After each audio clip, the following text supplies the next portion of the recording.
Julian Vance existed in a world bleached of color. He sat on a park bench carved from dark, unyielding wood, a solitary figure in a sea of autumn vibrancy. The trees around him bled crimson and gold, their leaves performing a final, defiant dance against the crisp November air. Laughter from the nearby playground rose and fell like a tide he could no longer feel, the sound distant and muted, as if coming from behind a thick pane of glass. He wore a cashmere coat the color of charcoal, tailored so perfectly it seemed more like armor than clothing. Everything about him was precise, from the severe part in his dark hair to the polished gleam of his leather shoes. It was a precision born not of vanity, but of a desperate need for control in a life that had spun catastrophically out of it 5 years ago. He felt the weight of his loneliness as a physical thing. A cold stone settled deep in his chest. His empire, a sprawling tech firm that shaped the digital landscape, was a monument to his distraction, a complex machine he operated with flawless, remote efficiency. He had boardrooms, stock prices, and global strategies. He had a penthouse that overlooked the city, a sterile glass box filled with art he never looked at and furniture that offered no comfort. He had everything a man could want, and nothing he actually needed. His gaze drifted across the park, cataloging the scenes of connection he could only observe. A young couple sharing a scarf, a father teaching his son to ride a bike, a group of friends laughing over a shared thermos of something warm. Each vignette was a tiny, sharp jab at the hollow space inside him. His fingers, cold despite the expensive leather of his gloves, tightened around the small, worn book of poetry resting on his lap. Its pages were soft, the corners rounded from use. It was Amelia's. Before the screech of tires, before the shattering glass, before the silence that followed, she would read to him from this book. Her voice had been like honey, warm and smooth, filling the quiet corners of their life with beauty. Now, the book was just an artifact, a relic from a buried civilization he had once called home. He could no longer hear her voice when he read the words, only a deafening echo of its absence. He came here, to this bench, because it was the last place they had sat together, sharing a flask of tea and dreaming of the daughter they would name Lily. A short distance away, another life unfolded, one painted in warmer hues. Elara pulled the knitted cap down over her daughter's ears, her movements gentle and practiced. The cap was a cheerful, slightly lopsided thing, a testament to her novice knitting skills. "There," she said softly, her breath misting in the cold. Nice and warm, Lily, a whirlwind of energy bundled in a bright pink coat, giggled and squirmed.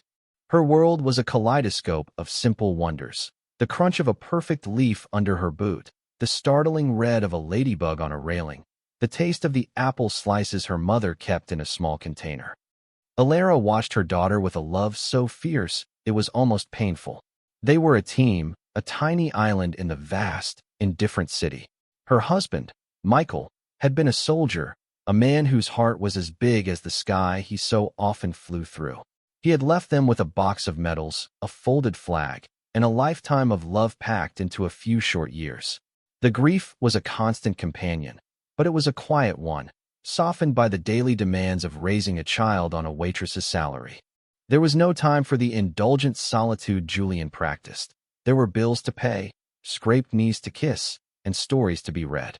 Their joy was not found in abundance, but in the small, fierce moments of connection they carved out for themselves. Lily was on a mission, her small brow furrowed in concentration. She was hunting for the most beautiful leaf in the entire park, a treasure she could press between the pages of a book. She darted and weaved through the scattered leaves, her laughter a bright, clear bell in the muted afternoon. Elara's smile was tinged with a familiar melancholy. Michael should have been here, chasing Lily with her, lifting her high into the air so she could touch the branches. She pushed the thought away, as she always did, and focused on the vibrant, living proof of their love right in front of her. Julian watched the little girl in the pink coat. He did not mean to, but his eyes were drawn to her uninhibited joy. She moved with a freedom he could no longer remember feeling. Each time she laughed, the sound seemed to chip away at the ice around his heart, a tiny, almost imperceptible crack. He saw the mother's gentle expression, the quiet adoration in her gaze, and a fresh wave of grief washed over him. He had looked at Amelia that way. He had imagined looking at his own Lily that way. He lowered his head, focusing on the embossed title of the poetry book, willing the world to fade away again. But the world would not cooperate. Lily, having found a leaf the color of a perfect sunset, turned to show her mother and stopped dead. Her eyes landed on the man on the bench. He was so still, so quiet, like the stone statues near the park entrance. But his face was not hard like stone. It was sad. Lily, who understood sadness in the simple, profound way that only a child can, felt a pull towards him. She had a sadness inside her too, a space shaped exactly like her daddy. She clutched the precious leaf in one hand. In the pocket of her pink coat, her other hand found the familiar, crinkled edges of the envelope. It was her most important possession. Her mother had read it to her so many times that she knew the words by heart, but it was not the same. She wanted to hear them read by a deep voice, a daddy voice. Without a second thought, she broke away from her leaf gathering and marched with solemn purpose toward the bench. Elara looked up from sorting their collected leaves into a small bag just in time to see her daughter making a beeline for the stern-looking man in the expensive coat. A jolt of panic went through her. "Lily, no. Honey, come back," she called, her voice a hushed whisper, not wanting to create a scene. But Lily was already there, standing directly in front of the man's polished shoes, her head tilted up to look at his shadowed face. Julian felt, more than saw, the small presence before him. He lifted his head slowly, his expression a mask of weary impatience. He was about to dismiss the child with a curt word, to send her scurrying back to her parent, but he stopped. The little girl was looking at him not with fear or childish mischief, but with an unnerving, direct sincerity. Her eyes were wide and brown, startlingly clear. She held out a worn, slightly grubby envelope.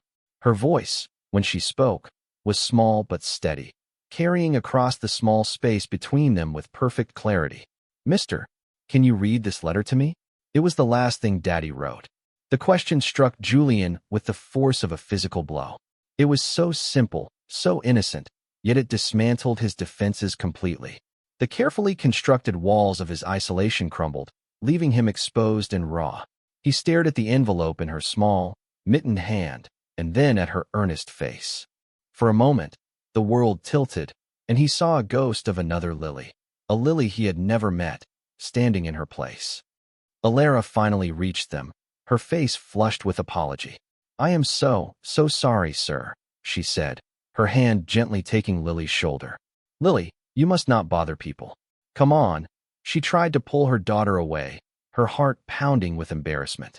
The man looked formidable, like someone who did not suffer interruptions, let alone from a curious 6-year-old. But Julian didn't move. He didn't even seem to hear Elara's frantic apologies. His entire being was focused on the child and her impossible request, the last thing a father wrote. He knew the weight of last words, the terrible finality of them. He looked from the anxious mother to the unwavering child, and a war raged within him. The part of him that had governed his life for 5 years screamed at him to get up, to walk away, to retreat back into the safety of his numbness. But another part, a part he thought had died with Amelia, stirred. It was a flicker of warmth, a ghost of empathy. He slowly, deliberately, removed his leather gloves, folding them and placing them on the bench beside him. His bare hands felt the bite of the cold air. He extended one, his fingers trembling almost imperceptibly. "It's all right," he said, his voice rough from disuse. He looked at Elara, truly seeing her for the first time, the worry in her eyes, the gentle strength in her face. Then his gaze returned to Lily. "I can read it." Elara's breath hitched. She watched, stunned, as this imposing stranger took the letter from her daughter's hand. His fingers, long and elegant, handled the worn paper with a surprising reverence. He shifted on the bench, making a small space. It was not quite an invitation, but a subtle allowance. Lily, sensing this, promptly climbed up and sat beside him, her small legs sticking straight out, not quite reaching the ground. Julian unfolded the letter. The paper was soft, creased from being opened and closed 100 times. The handwriting was strong and clear. He cleared his throat and began to read. "My dearest Starbright," he started, his voice a low murmur. The words were simple, beautiful, and filled with a love that transcended death. The letter spoke of bravery, of looking for the brightest star in the night sky, of a father's promise to always be watching, to always be proud. As he read, something inside Julian broke. Each word was a perfect, painful echo of the things he had wanted to say to his own daughter. He could feel the father's love pouring from the page, a raw, powerful force. A single tear escaped his tightly controlled composure, tracing a hot path down his cold cheek. He quickly wiped it away, hoping they hadn't seen. But Lily saw. She reached out her small hand and patted his arm, a gesture of pure, uncomplicated comfort. When he finished, a profound silence settled over the three of them. The sounds of the park seemed to rush back in, louder now. Julian carefully folded the letter and handed it back to Lily. "Your daddy loved you very much," he said, the words feeling heavy and true in his mouth. "I know," Lily said simply. "He's a star now." The raw emotion of the moment was too much for the public space. The vulnerability felt dangerous, exposed. Julian stood up abruptly, the need to flee warring with a strange, new reluctance to leave.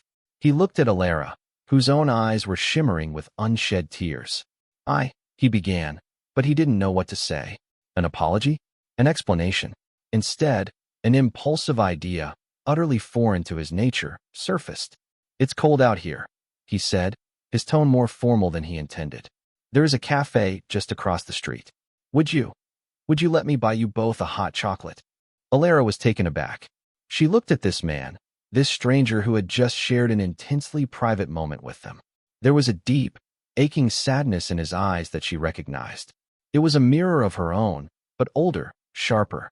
Her protective instincts told her to refuse, to thank him politely, and walk away. But Lily looked up at him with such open trust, and there was something in his stilted offer that felt less like a proposition and more like a plea. "Okay," she heard herself say, the word a soft surprise. "We'd like that." The cafe was a pocket of warmth and light against the graying afternoon. The air inside smelled of coffee beans, cinnamon, and melting chocolate. Soft jazz played from unseen speakers, and the low hum of conversation provided a comforting blanket of sound. It was the kind of place Julian would normally never enter, too small, too ordinary. But as he held the door for Elara and Lily, it felt like a sanctuary. They found a small booth in the corner, its wooden surfaces worn smooth by time and countless other patrons. Lily immediately slid onto the bench, her feet kicking excitedly under the table. Julian sat opposite them, feeling awkward and out of place in his own skin. He was accustomed to commanding boardrooms, to negotiating multi-million-dollar deals with unshakable confidence. But here, in this cozy little cafe with a kind-faced woman and a disarmingly earnest child, he felt utterly adrift. A cheerful waitress came to take their order. Julian ordered 2 hot chocolates with extra whipped cream for Elara and Lily, and a black coffee for himself. The simple act of ordering felt monumental. When the drinks arrived, Lily's eyes went wide at the mountain of whipped cream on her mug. She plunged her spoon in with a happy sigh, creating a sweet, chocolatey mess. The warmth from his coffee cup seeped into Julian's hands, a small comfort against the lingering chill in his soul. For a few minutes, they sat in a comfortable silence, punctuated only by Lily's enthusiastic slurps. Elara finally broke the quiet. "Thank you for doing that," she said, her voice soft but clear over the cafe's gentle murmur. "For reading the letter. It means a lot to her to hear it in a man's voice." Julian just nodded, unable to form a reply. He watched Elara as she carefully wiped a smudge of chocolate from Lily's cheek with her thumb. The gesture was so unconscious, so full of love and care, it made his chest ache. "Her father, Michael," Elara continued, her gaze dropping to her own mug. "He was a pilot in the Air Force. His plane went down during a mission 2 years ago. That letter was in his effects. It arrived after we already knew."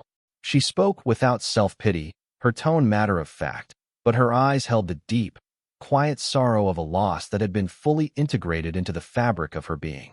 Julian found himself listening with an intensity he hadn't felt in years. He wasn't analyzing data or looking for leverage. He was simply hearing her story. "I'm sorry," he said, and the words, though simple, were imbued with a genuine weight. He was sorry for her loss, for her struggle, for the unfairness of it all. "He was a good man," Elara said with a small, sad smile. He would have liked this. Seeing Lily so happy with her whipped cream mustache, they both looked at Lily, who was now using her finger to draw patterns in the condensation on the window, humming a tuneless little song to herself. A fragile bridge was being built between them in that quiet corner, plank by plank, woven from shared grief and unexpected kindness. Julian felt the rigid control he maintained over his emotions begin to slip. He wanted to tell her. He wanted to explain the reason her daughter's request had shattered him, to share the burden of Amelia and his own Lily. But the words were lodged in his throat, trapped behind 5 years of disciplined silence. It was too soon. It was too much. Instead, he asked about her. He learned she worked at a diner downtown, that she and Lily lived in a small apartment a few blocks away, and that she dreamed of one day opening her own small bakery. She spoke of her life with a quiet resilience, never complaining, finding grace in the struggle. Julian, whose problems were abstract and financial, felt humbled by the concrete reality of hers. He had an army of lawyers, accountants, and assistants to solve his problems. She had only herself. As they prepared to leave, a cold rain began to fall outside, streaking the windows and blurring the city lights. Elara's face fell slightly as she looked out at the downpour. "Oh dear," she murmured. "We're going to get soaked." Before he could stop himself, Julian had his phone out. A few quiet words were spoken, and he put it away. "My driver is just around the corner," he said, trying to sound casual, as if offering a ride from a personal chauffeur was a normal thing. "He can take you home. It's no trouble." Elara hesitated, a flicker of pride and caution in her eyes. She was not a charity case. But then she looked at Lily, whose small face was already pressed against the glass, watching the rain. Getting her home, warm and dry, was more important than her own pride. "Thank you," she said, her gratitude genuine. "That's very kind." The car was as sleek and imposing as Julian himself, a silent black vessel that glided through the rain-slicked streets. Inside, it was a world of soft leather and quiet warmth. Lily was mesmerized, her small fingers tracing the glowing buttons on the armrest. Elara sat stiffly, acutely aware of the chasm between her world and his. This car probably cost more than she made in 5 years. The drive to her modest apartment building was short. When they pulled up to the curb, Julian's driver, a discreet man named Arthur who had been with him for years, opened the door with an umbrella. Julian got out with them, walking them to the peeling front door of the building, shielding them from the rain. "Thank you again," Elara said, turning to face him under the building's weak porch light. "For everything." "It was nothing," Julian said, though it felt like everything. Lily, who had been quiet for the whole ride, suddenly launched herself forward and wrapped her arms around Julian's legs in a fierce hug. "Thank you, Mr. Julian," she mumbled into the fabric of his expensive trousers. Julian froze. The small, warm weight against him was a shock to his system. No one had touched him with such spontaneous affection in 5 years. Slowly, hesitantly, he rested a hand on her small head, his fingers sinking into the soft wool of her hat. He held it there for a beat, a silent acknowledgement, before she let go and ran inside, pulled gently by her mother's hand. He stood on the sidewalk in the rain for a long time after they were gone, the ghost of that small hug lingering like a phantom warmth. That one encounter was not the end. It was a beginning, though none of them knew it at the time. A few days later, a brand-new, top-of-the-line oven was delivered to Elara's apartment from a high-end appliance store. There was no note, but she knew. She called the number on the invoice, a private line for one of Julian's holding companies, and left a flustered, grateful, and slightly indignant message on a generic voicemail. He never called back, but the next Saturday, he was at the park again. A routine began to form, unspoken and unplanned. They would meet at the park. Sometimes they would talk, other times they would just sit in a shared, comfortable silence while Lily played. Julian learned to loosen his tie. He started leaving his coat in the car, opting for a simple sweater. He began to look less like a statue and more like a man. He found ways to insinuate himself into their lives, using his immense resources with the subtlety of a ghost. The flickering light in the hallway of Elara's building was suddenly fixed. A new, well-funded after-school arts program appeared at Lily's public school. When Elara mentioned offhandedly that the diner was cutting her hours, A position for a pastry chef in training opened up at one of the city's finest restaurants, a place he secretly owned. The head chef called her personally, saying a trusted colleague had recommended her. She got the job. Her life was quietly, systematically improving, and the architect of it all remained in the shadows, asking for nothing in return. One crisp Saturday, he took them to the city aquarium. It was Lily's first time. Her face, illuminated by the ethereal blue light of the massive tanks, was a study in pure wonder. She pressed her hands against the glass, her nose inches from a giant sea turtle that drifted by like an ancient, graceful god. Julian found himself watching her, a genuine smile touching his lips for the first time in memory. He caught Elara watching him, her expression soft and curious. "I haven't seen you smile before," she said quietly, her voice barely audible above the water's sounds. "It suits you." Julian's smile faltered, replaced by a more familiar, guarded look. But the warmth lingered in his eyes. Later, as they watched the jellyfish pulse with otherworldly light, Lily slipped her hand into his. Her fingers were small and sticky with candy. He did not pull away. He held on, the small connection a powerful anchor in the swirling currents of his emotions. That evening, driving them home, the exhaustion of the day finally caught up with Lily.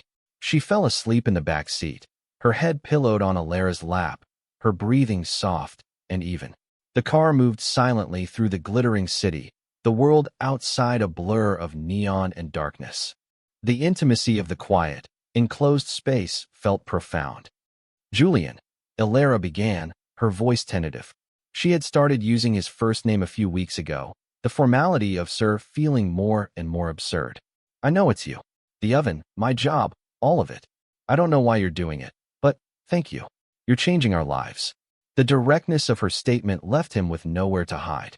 He stared ahead at the rain-slicked road, his knuckles white on the steering wheel he had insisted on taking from Arthur today. The silence stretched, thick with unspoken things. He had never intended for her to know, wanting to be a benefactor without being a presence, a god without a face. But it was too late. He was in their lives now. "It's nothing," he said, the same empty words as before. "It's not nothing," she insisted gently. "Why?" He pulled the car over to the curb, a few blocks from her apartment, and put it in park. He couldn't drive anymore. He couldn't breathe. The question hung in the air, demanding an answer he had never given to anyone, not even himself. He turned to look at her, his face a mask of anguish in the dim glow of the streetlights. "I had a wife," he began, the words tasting like rust in his mouth. "Her name was Amelia." He reached into his coat pocket and pulled out the worn book of poetry, holding it up for her to see. She loved this book. She loved Parks in the Autumn. She was my whole world. He paused, swallowing hard against the lump in his throat. Elara listened, her entire being focused on him, her expression one of deep, unwavering empathy. She did not speak, did not rush him. She simply gave him the space to let the poison out. "We were expecting a baby," he continued, his voice cracking. "A little girl. We were going to name her Lily." The name fell into the space between them, heavy and resonant. Elara's eyes widened, a soft gasp escaping her lips. It all made sense now. The park bench, his reaction to Lily, his quiet, fierce protection. 5 years ago, we were in a car accident. A drunk driver ran a red light. I was driving. The guilt in those 3 words was a chasm, deep and absolute. I woke up in the hospital. They were both gone. Amelia and our Lily, who never even had a chance to be born. Tears were streaming down his face now, hot and silent. He made no move to wipe them away. He was stripped bare, his grief a raw, open wound. He had carried this story alone for so long, a secret so heavy it had crushed the life out of him.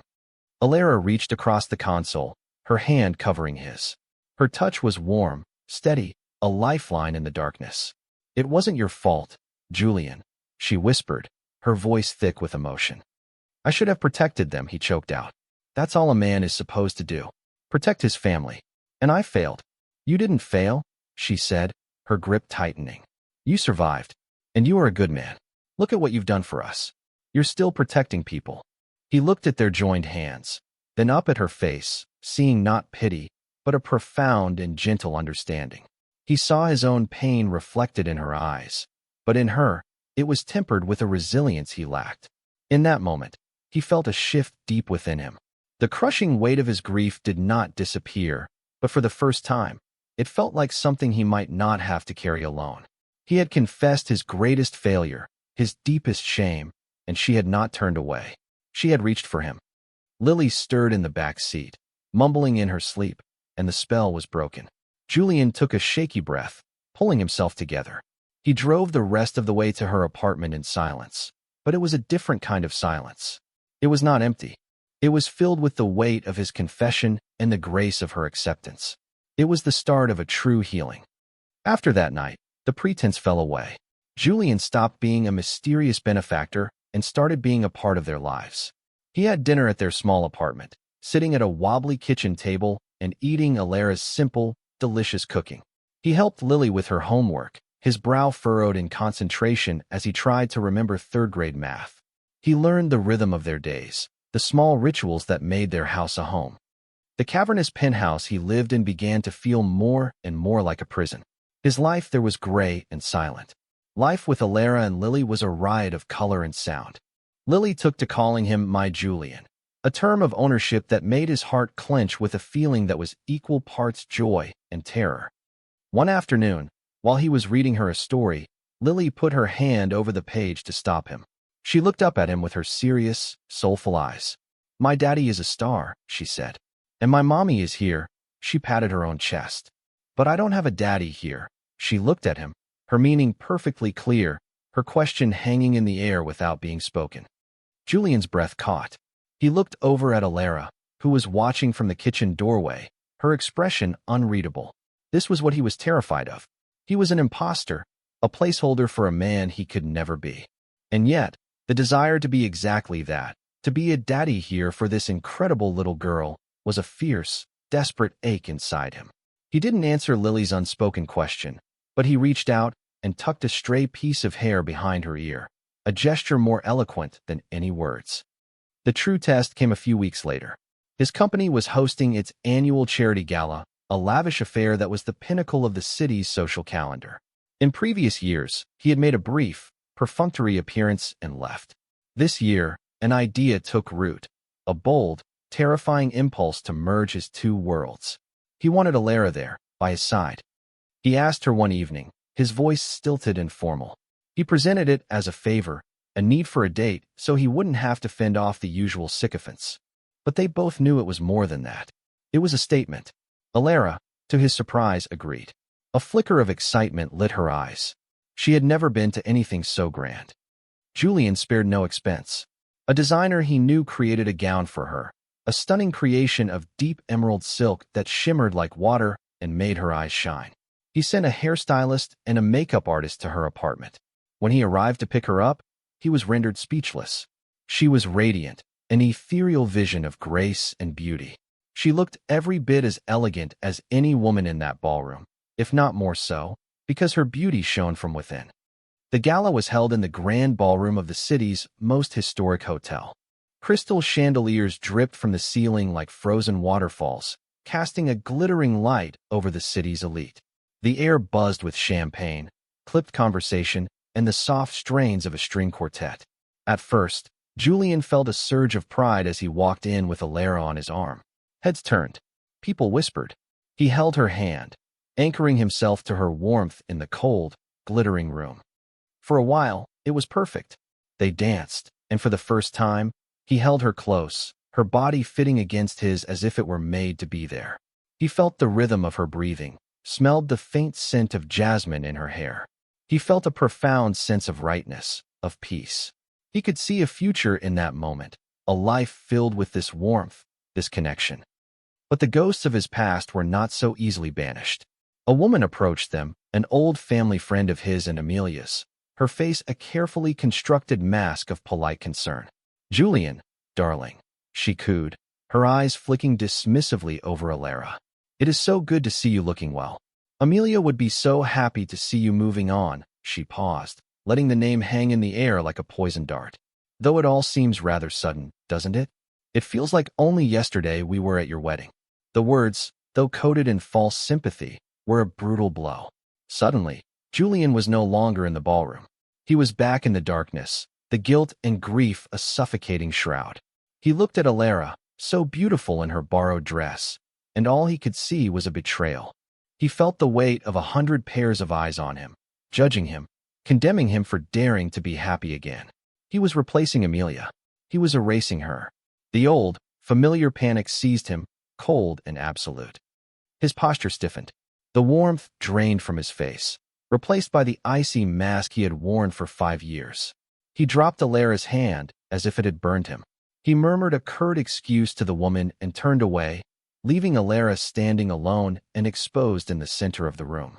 He spent the rest of the evening at the bar, speaking to no one, his back turned to her, a fortress of misery. Elara was devastated.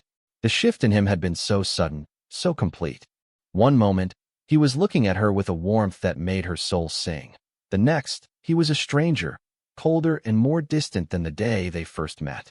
She felt the stares and whispers of the other guests, their curiosity turning to pity. Humiliation washed over her. She was an outsider, a waitress in a princess dress, a temporary amusement for a grieving billionaire. Fighting back tears, she found a side exit, hailed a taxi, and fled, her beautiful evening shattered into a million pieces. The ride home in the silent, imposing car was an exercise in agony. Julian sat as far from her as possible, the space between them a frozen chasm. He didn't speak. He didn't look at her. He stared out the window at the city lights, his jaw clenched so tightly it ached. When they arrived at her building, he didn't get out. Arthur opened her door. "Thank you for the evening," she said, her voice a small, broken thing, but he didn't respond. He just nodded once, a sharp, dismissive gesture, and then the car pulled away, leaving her alone on the curb. For 3 days, there was nothing. Silence. Elara called him once, but it went straight to voicemail. She sent a text, asking if he was all right. It remained unread. The hope that had begun to bloom in her heart withered and died. She had been a fool to believe it could be real. She had let herself, and worse, she had let Lily, get attached to a ghost. The pain was sharp and deep, a bitter confirmation of her deepest fear, that she was not enough. She had to tell Lily. She sat on the edge of her daughter's bed, her heart feeling like a lead weight. "Honey," she began, her voice trembling. "I don't think we're going to be seeing Mr. Julian anymore." Lily's face crumpled. "Why not?" she asked, her lower lip trembling. "Is he mad at us?" "No, sweetie, of course not," Elara said, pulling her into a hug, trying to absorb her daughter's pain even as she was drowning in her own. He has his own life. We were just visiting, but the words felt like lies. Later that day, Lily sat at the small kitchen table with her crayons. She carefully took out the picture she had drawn weeks ago, a smiling stick figure Julian, a smiling stick figure Mommy, and a smiling stick figure her, all holding hands under a big yellow sun. With a solemnity that broke Elara's heart, she found the worn envelope containing her father's letter. She tucked the drawing inside with it. She brought the envelope to her mother. "Can we mail this to him?" she asked, her voice small. "To his big office? Maybe he forgot us. This will help him remember." Meanwhile, Julian was entombed in his penthouse. He had shut out the world, canceling meetings, ignoring calls. The vast, empty space mocked him with its silence. Every reflective surface showed him the face of a traitor. He had held another woman in his arms, had smiled, had felt a flicker of happiness, and the guilt was eating him alive. He was convinced he had desecrated Amelia's memory. The pain of pushing Elara away was immense, but it felt like a necessary penance. He deserved this loneliness. He had earned it. His assistant, a woman who had weathered his moods for a decade, finally broke protocol and entered his study, leaving a small stack of urgent mail on his desk. "This was delivered by courier, Julian," she said softly. "It's marked personal." Then she left him alone again. For hours, he ignored the pile, but his eyes kept being drawn to the small, slightly crumpled envelope on top. It was addressed to Mr. Julian in a child's wobbly printing. With a sense of dread, he picked it up. His hands shook as he opened it. Inside, he found 2 things. The first was the letter. His letter, the one he had read on the park bench, the words that had cracked open his frozen heart. The second was a child's drawing. A man, a woman, and a little girl, holding hands under a bright yellow sun. A family. He sank into his chair, the papers clutched in his hand, and a great, shuddering sob escaped him. Lily's simple, powerful faith cut through his self-imposed torment. She wasn't trying to make him forget. She was asking him to remember. To remember them. He looked at the drawing, at the simple, joyful figures. He saw what he was throwing away. He had been so consumed with honoring the dead that he was destroying the living. He realized with blinding clarity that Amelia, the vibrant, life-loving woman he had married, would never have wanted this for him. She would have wanted him to live. She would have wanted him to love again. She would have wanted him to be happy. His love for Amelia and his lost Lily was a part of him, a room in his heart that would always be theirs. But Elara and her Lily were not trying to invade that room. They were building a new one, right next to it. He could honor his past and embrace his future. He didn't have to choose. His fear was the only thing standing in his way. Fear of more loss, fear of not being worthy. In that moment, holding a child's drawing, he made a decision. He would not let fear win. He would fight for them. He grabbed his keys and ran from the apartment, not even bothering with a coat. He drove himself, breaking every speed limit, his mind a maelstrom of regret and desperate hope. He had to get to her. He had to fix the terrible damage he had done. He found Elara in her small apartment, a few cardboard boxes on the floor around her. She wasn't moving out, just packing away some of Lily's toys, a symbolic act of putting away the hope she had allowed herself to feel. She looked up when he burst through the door, her face pale, her eyes filled with a weary sadness. "Julian," she said, her voice flat. "I'm sorry," he gasped, out of breath and out of his mind with the need to make her understand. "Elara, I am so sorry. I was a coward. I was a fool." He crossed the room in 3 long strides, stopping just before her. He held out the drawing and the letter. "I let my fear, my guilt, I let it all speak for me. I was so afraid of betraying my past that I almost destroyed my future. Our future." Her expression softened slightly, but the hurt remained. "What future, Julian? We're from different worlds. I was a novelty to you. A project." "No," he said, his voice raw with sincerity. He reached out, gently taking her hands in his. They were cold. "You were never a project. You were a miracle. You and Lily. You walked into my life and you brought the color back. You made me feel again. And it terrified me." He looked directly into her eyes, letting her see all the broken, hopeful pieces of his soul. "I love you, Elara. I was just too broken to say it. I am in love with you, and I want to be a family. With you. With Lily. For real." He took a shaky breath. "I don't want to just read about a father's love in a letter anymore. I want to live it. With you. With Lily. If you'll let me." Tears welled in Elara's eyes, but this time, they were not tears of sorrow. They were tears of relief, of a hope she thought she had lost forever. She saw the truth in his eyes, the profound, desperate sincerity. She saw the man she had caught glimpses of, the kind, gentle man who had read a letter to a little girl in a park. He was finally here, all of him. "Yes," she whispered, the word a release. "Yes, Julian." He pulled her into his arms, burying his face in her hair, holding her as if he would never let go. It was not the elegant, tentative hold of the ballroom. It was a desperate, grateful embrace, a promise of forever. He had finally come home.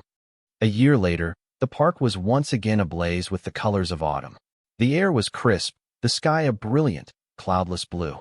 On the same bench where a lonely man had once sat entombed in his grief, a family now sat. Julian had his arm wrapped around Elara, her head resting comfortably on his shoulder. They had sold his sterile penthouse and her tiny apartment and bought a house with a sprawling backyard, a home they were filling with new memories. Julian was no longer a spectator. A few feet away, he had been chasing Lily through the piles of leaves, his laughter loud and free, echoing through the trees. Now, she was clambering onto his lap, her small hands sticky from a candied apple. He held her close, the familiar, warm weight of her a constant, reassuring joy. On the bench beside Elara lay the worn book of poetry. It was not a symbol of grief anymore, but a beautiful reminder of a love that had made him capable of loving again. It was a part of his story, a chapter that led to this one.